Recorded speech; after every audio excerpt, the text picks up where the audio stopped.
Now, years ago, I knew this poem by heart. I could have said it backwards, forwards, sideways.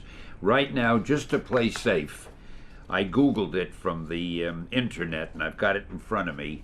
And I'm afraid I'm going to have to read some of it. But for better or for worse, this is Edgar Allan Poe's The Raven, first published in 1845 and now read by by Stan Lee in 2008, and here we go.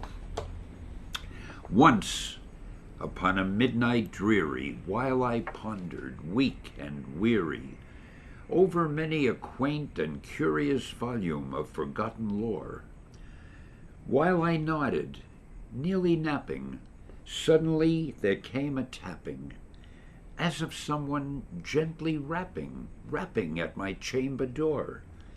"'Tis some visitor," I muttered, rapping at my chamber door. "Only this, and nothing more." Oh, distinctly I remember. It was on that bleak December, and each separate dying ember wrought its ghost upon the floor. From eagerly I wished the morrow. Vainly I had sought to borrow from my books surcease of sorrow. Sorrow for the lost Lenore, for that rare and radiant maiden whom the angels named Lenore, but nameless here forevermore. And the silken, sad, uncertain rustling of each purple curtain thrilled me, filled me with fantastic terror never felt before. So, to still the beating of my heart, I stood repeating, "'Tis some visitor entreating entrance at my chamber door. Some late visitor entreating entrance at my chamber door. This it is, and nothing more." Presently, my soul grew stronger, hesitating then no longer. "Sir," said I, "or madam, truly your forgiveness I implore. But so the fact is I was napping, and so faintly you came rapping, and so gently you came tapping at my chamber door, that I scarce was sure I heard you. Here I opened wide the door. Darkness there, and nothing more.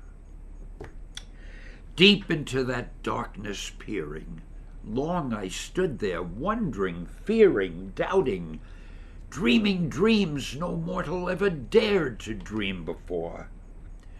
But the silence was unbroken, and the stillness gave no token, and the only word there spoken was the whispered word, Lenore. This I whispered, and an echo murmured back the word, Lenore.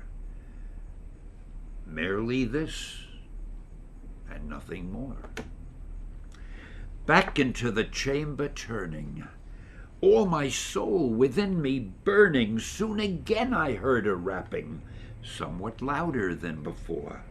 "Surely," said I, "surely that is someone at my window lattice. Let me see then what thereat is, and this mystery explore. Oh, let my heart be still a moment, and this mystery explore. 'Tis the wind and nothing more." Open here I flung the shutter, when with many a flirt and flutter in there stepped a stately raven of the saintly days of yore. Not the least obeisance made he, not a moment stopped or stayed he, but with mien of lord or lady perched above my chamber door, perched upon a bust of Pallas just above my chamber door, perched and sat and nothing more. Then this ebony bird beguiling my sad fancy into smiling by the grave and stern decorum of the countenance he wore. Though thy grave be shorn and shaven, thou, I said, art sure no craven, ghastly, grim, and ancient raven, wandering from the nightly shore. Tell me what thy lordly name is on the night's Plutonian shore. Quoth the raven, nevermore. Much I marveled this ungainly fowl to hear discourse so plainly, though its answer little meaning, little relevancy bore. For we cannot help agreeing that no living human being ever yet was blessed with seeing bird above his chamber door, bird or beast upon the sculptured bust above his chamber door, with such name as Nevermore. But the raven, sitting lonely on the pallid bust, spoke only that one word, as if his soul in that one word he did outpour. Nothing further than he uttered, not a feather than he fluttered, till I scarcely more than muttered, other friends have flown before. On the morrow he will leave me, as my hopes have flown before. Then the bird said, nevermore.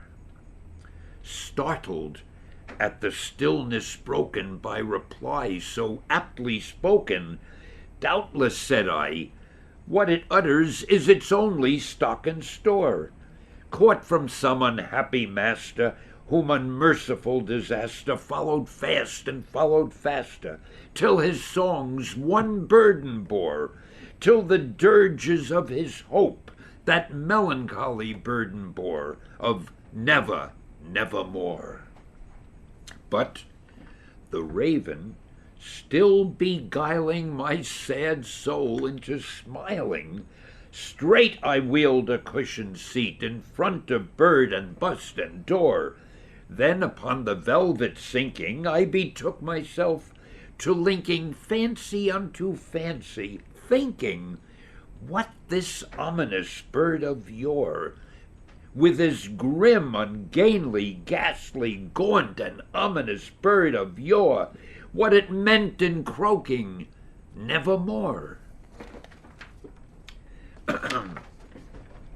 This I said, engaged in guessing, but no syllable expressing, to the fowl whose fiery eyes now burned into my bosom's core.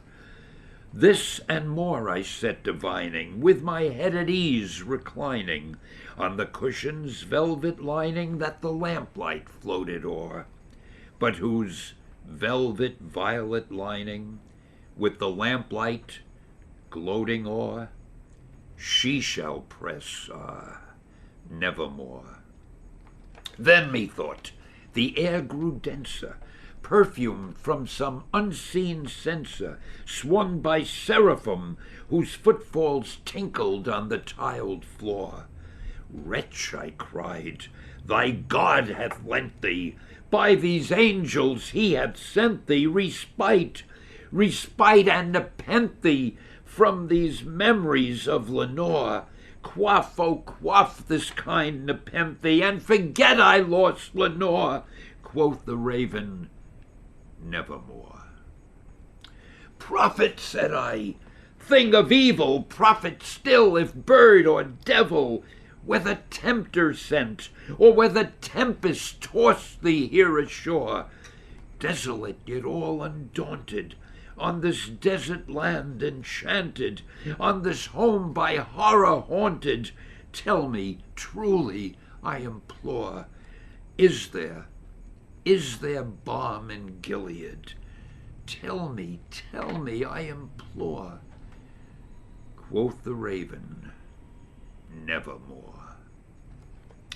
Prophet, said I, thing of evil, prophet still, if bird or devil, by that heaven that bends above us, by that God we both adore, Tell this soul with sorrow laden, if within the distant Aidenn it shall clasp a sainted maiden, whom the angels named Lenore.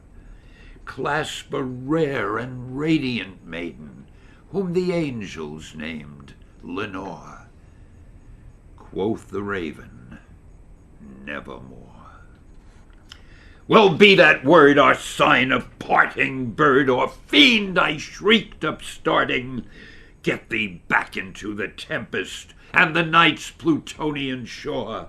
Leave no black plume as a token of the lie thy soul hath spoken.